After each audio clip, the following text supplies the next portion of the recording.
todos e todas. É um prazer voltar ao ILEA novamente. Eu tenho procurado participar de acordo com os convites que têm aparecido e, obviamente, a minha formação mostra que eu não sou especializada em política, né? Nem áreas muito correlatas a ciências sociais, mas tenho uma trajetória na ciência e tecnologia, tanto como profissional quanto como gestora. E quando me foi colocada a ideia de se debater eleições, eu fiquei refletindo um tempo sobre qual contribuição eu poderia dar no sentido de trazer alguma coisa da minha experiência, da minha visão, das políticas de ciência e tecnologia que eu vivenciei no dia a dia, os procedimentos utilizados para que a gente possa utilizar as políticas de ciência e tecnologia, de que forma elas se apresentam para nós, comunidade científica e sociedade em geral, e, finalmente, arredondar isso com uma visão que é própria minha mesmo, de quais são as necessidades, quais são os desafios que a gente tem para que, num pleito dessa magnitude, se possa introduzir esse assunto que é ciência e tecnologia. Então, eu solicitei ao professor Odir de Lagostin um relatório que ele apresentou recentemente no governo do estado sobre a FAPERGS. Por que isso? Porque eu fui diretora-presidente da FAPERGS durante 3 anos, no então governo Tarso Genro, e acompanhei o dilema que foi e sempre foi fazer com que políticos e mesmo gestores que se candidatam a cargos executivos e legislativos executem realmente aquilo que está previsto em lei, né? Então, me parece que o caso da FAPERGS ele é exemplar no sentido de que ele reflete o descaso que a implementação de uma política pública sempre sofreu, né?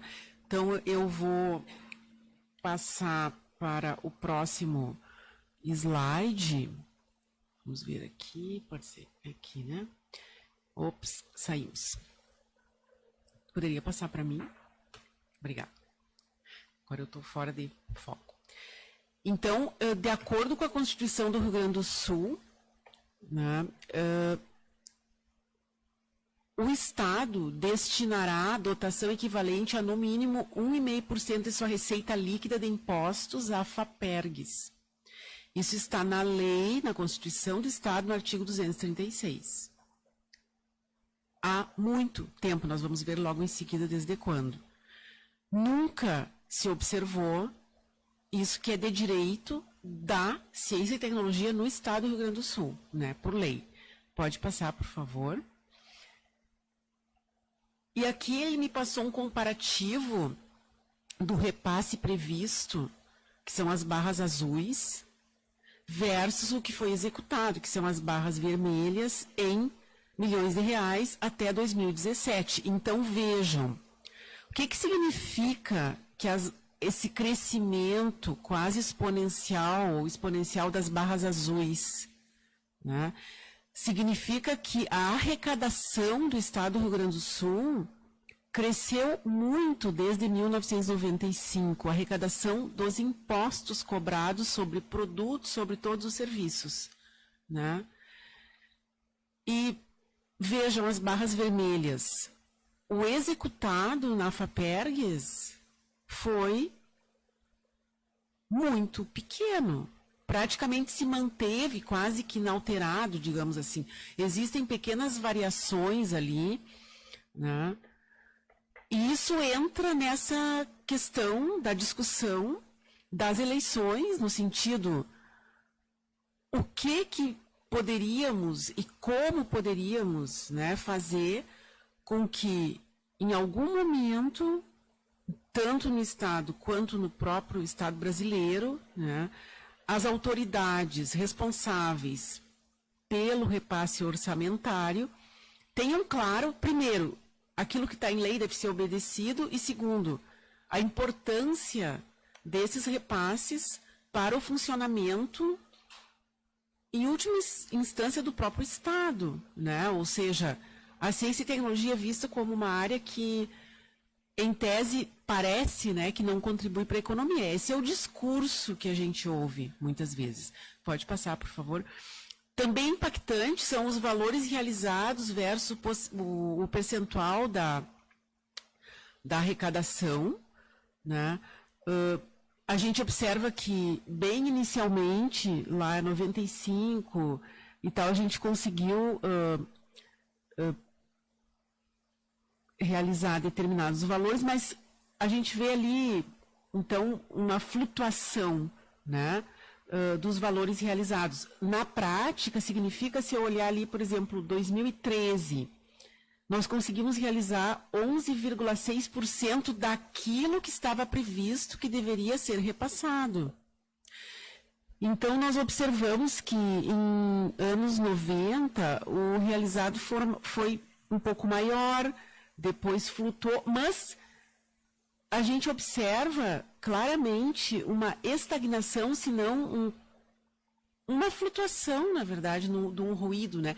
Nós conseguimos realizar 10%, 12%, mas por quê? Por ineficácia do sistema de ciência e tecnologia? Não, por ausência de repasse financeiro, né? Previsão orçamentária existe, depois ela é votada, muitas vezes se usavam subterfúgios.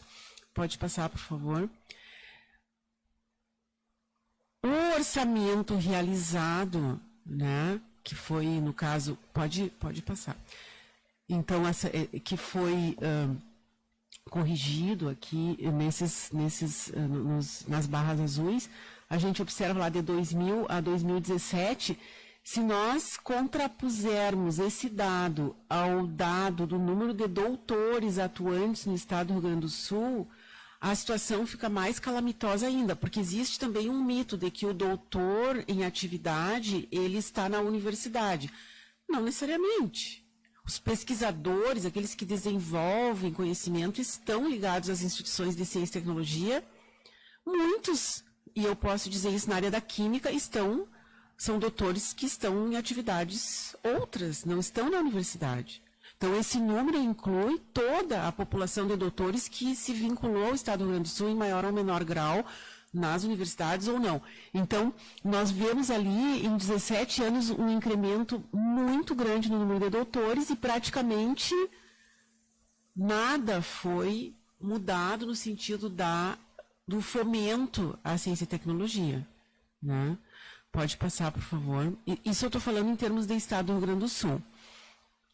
Isso significa, na prática, que o número ou a quantidade de recursos por doutor que foi repassada historicamente, tem sido decrescente, claramente, né? Basta a gente dividir uma matemática simples, né, professor? Não precisa ser formado em matemática. Então, nós temos um cenário que aponta para uma situação que nos diz o seguinte: enquanto gestores de ciência e tecnologia, nós estamos com a canoa afundando. E se nós formos relacionar flutuações ou não, mas essas tendências com governos, nós poderíamos chegar à conclusão de que dificilmente um governo eleito com uma plataforma X ou Y consegue, nessa área, impor as suas prioridades. Então, essa é uma questão preocupante, porque nós temos eleições, nós temos um país, em tese, democrático, a Constituição assegura isso, que o povo é soberano, e nós elegemos as plataformas, nós vamos à luta, nós participamos, elegemos deputados, mas nós não temos ingerência nesse âmbito. Então, eu trago para reflexão essa questão da representatividade de uma parcela da sociedade que faz parte do povo, que clama por visibilidade, até porque tem essa capacidade e tem essa inserção. Nós mantemos as universidades, nós mantemos os centros de pesquisa em ação, nós mantemos o país nos ranqueamentos internacionais de ciência e tecnologia. mas nós não somos ouvidos. Pode passar, por favor. Então, se nós olharmos também as execuções financeiras, né, do Tesouro, convênios e total na FAPERGS, nós observamos também, ao longo dos últimos anos, essa mesma dificuldade, né? Nós temos uma flutuação daquilo que foi executado. A gente vê ali 2013, 2014, tivemos um incremento de execução por conta de convênios com instituições externas, né? Pode passar. Repasses, então, a gente observa que os repasses orçamentários são bastante discretos, né, ao longo dos anos, principalmente nessa década. Nós observamos ali uma certa tendência, mas não significa muita coisa se a gente olhar esses números à luz da lei. Ou seja, eu consegui em 2015 que a lei me garantisse um repasse de 63,5 milhões para a FAPERGS, né, nós, a comunidade científica, mas o que é isso em relação àquilo que está na legislação? É apenas 12, 14% daquilo que está previsto. Né? Por quê? Porque o Estado, de fato, vem arrecadando muito mais nas últimas 2 décadas. Pode passar, por favor. E observem que nós temos essa questão colocada. As fundações, hoje são 26 no país, elas foram muitas delas fundadas há muito tempo, como a FAPERGS, a nossa, que foi fundada em 1964, né? Na época, em 2017, tinha 52 anos de existência. E aí, estatisticamente falando, sei que eu posso dizer dessa forma, a tendência é uma submersão do sistema, porque nós perdemos o fôlego, né? E correlacionando isso com a questão política, pode passar, por favor, nós teríamos que ver o seguinte, a nível federal, né? Então, eu até fui ler algumas coisas e está escrito que em todas as fontes, essa é da Fundação Getúlio Vargas, poderia ser em qualquer outro lugar, que o orçamento é uma lei complementar da iniciativa do presidente da República que é aprovado pelo Congresso. E isso é anual. Né? E nessa lei são designadas as previsões de gastos do governo nos órgãos. Então, o texto da lei e a sua aplicação guardam escolhas políticas e públicas. Né? Ou seja, qual é o papel da comunidade científica nesse contexto? De que forma nós vamos nos inserir enquanto agentes que estão ali apenas dizendo a lei diz tal coisa e nós precisamos que a lei seja cumprida, né? Porque é isso que sustenta o sistema de ciência e tecnologia. E o processo de aprovação da lei, ele é central para que a Constituição de 88 possa ser, enfim, respeitada, né? Então, inclusive, está escrito que a lei proíbe a edição de medidas provisórias sobre o assunto, etc, etc. Ou seja, nós precisamos debater também o porquê desse descaso político no Brasil com a pauta da ciência e tecnologia. Nós entendemos também que o orçamento não é a principal lei aprovada todos os anos, né, mas ela se trata de uma escolha em torno de políticas públicas. Então, para que e para quem vai o recurso? E, historicamente, a ciência e tecnologia não tem conseguido o reflexo que deveria ter, devido à sua importância na sociedade, na produção do conhecimento e, inclusive, na economia do Brasil. Observem, se a gente for verificar o Ministério da Ciência e Tecnologia, que hoje se chama Ministério da Ciência, Tecnologia, Inovações e Comunicações, se a gente for olhar numa apresentação do total do orçamento, o Ministério, hoje, ele recebe 0,48% do orçamento total da União. Pode passar, por favor. E se a gente for olhar com mais detalhe o que recebe o CNPq, o que recebe o Fundo Nacional de Desenvolvimento Científico e Tecnológico, vocês não estão enxergando, mas o CNPq é 1 bilhão 500 milhões, o Fundo Nacional 3 bilhões 300 milhões, né? Sendo que o próprio Ministério recebe 3 bilhões 500 milhões. Ou seja, no orçamento da ordem do orçamento brasileiro, isso é nada. E nós fazemos tudo o que nós fazemos em ciência e tecnologia com esses orçamentos limitados, sem contar que a execução autorizada ainda é menor. Né? Então, se a gente olhar o Ministério da Ciência, Tecnologia e Inovações, ele foi autorizado a gastar, 2017, 3 bilhões e 500 milhões, e ele pagou 1 bilhão e 600 milhões. Assim como o FNDCT foi autorizado a investir 3 bilhões e 300 milhões e pagou 245 milhões.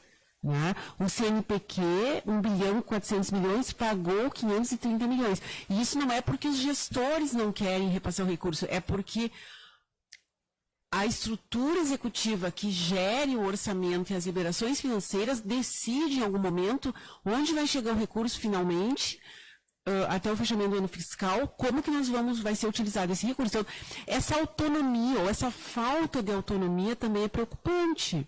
Não é? Porque nós temos uma dotação orçamentária, nós temos uma destinação orçamentária, mas ela não é efetivamente obedecida. Pode passar. Então, na minha opinião, com relação a eleições, esclarecimento e eleições e ciência e tecnologia, eu acho que existe um trabalho a ser feito coletivamente, que é o esclarecimento das candidaturas em qualquer nível. Porque, por exemplo, vou dar um exemplo para vocês. O ano passado, uma pessoa que se mudou para São Paulo veio me perguntar por que na USP o acesso ao recurso era muito mais fácil do que na URGS. Porque a USP tem a FAPESP. Né? E a pessoa me disse assim, então eu quero passar isso para o meu deputado. Por favor, me passa um relato que eu vou passar. Eu passei. O deputado, o qual recebeu o relato, era um deputado federal que trabalha por ciência e tecnologia e desconhecia a realidade das fundações de amparo à pesquisa. Né? Então, eu acho que um dos desafios é o esclarecimento de candidaturas, do orçamento, das necessidades e da própria força da comunidade de ciência e tecnologia. Eu acho também que a comunidade tem que pautar o destino das verbas, ou seja, transparência nesse processo. Né? Fundo Nacional de Desenvolvimento Científico e Tecnológico, para onde vai esse recurso, quem usa, como é usado. Nós temos que pautar também a nível das eleições, nas propostas, nos debates, etc. Eu acho também que nós temos que divulgar cada vez mais aquilo que é produzido nas instituições federais de ensino e pesquisa, mas também em outros âmbitos que produzem ciência e tecnologia. Nós precisamos criar programas que nos garantam essa divulgação. Se vocês observarem, por exemplo, vou dar um pequeno exemplo, o sistema AES, que mantém o Senai, por exemplo, eles têm uma campanha de divulgação poderosa. Todo mundo olha na TV a campanha de divulgação do Senai, sistema Senai. Né? Todo mundo sabe o que é. O recurso que eles têm é muito menor do que a ciência e tecnologia tem hoje no Brasil, né? Que já é muito pouco. Existe uma dotação orçamentária para promover a divulgação. Né? Então, esse tipo de atitude, os nossos candidatos, eles precisam entender isso. É necessário que as universidades divulguem, é necessário dotação orçamentária para isso. E nós temos que promover fóruns de discussão e defesa das políticas públicas. E no meu entender pessoal, passa pela democracia. E é por isso que nós temos um grupo na URGS, tem mais de 300 professores, chama Professores pela Democracia, que é um grupo bastante plural, né? Mas são pessoas que defendem princípios de democracia. Ou seja, nós temos que esclarecer, se nós quisermos continuar confiando na Constituição de 88, na minha opinião, é necessária uma atuação maior da comunidade científica, mas também um esclarecimento das candidaturas a nível programático, porque é o gestor eleito, que é empossado lá na ponta, e aquele também que escolhe quem vai destinar os recursos, é que vai decidir. Então, na minha opinião, a classe política que chega ao poder, até hoje, ela tem ignorado a pauta da ciência e tecnologia, por bem ou por mal, por não saber, ou por não ter acesso, ou por não ter no seu conteúdo programático. Então, me parece que, nesse contexto, são esses desafios que estão colocados. Obrigada.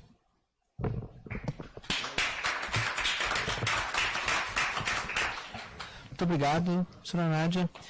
Passamos de imediato, então, ao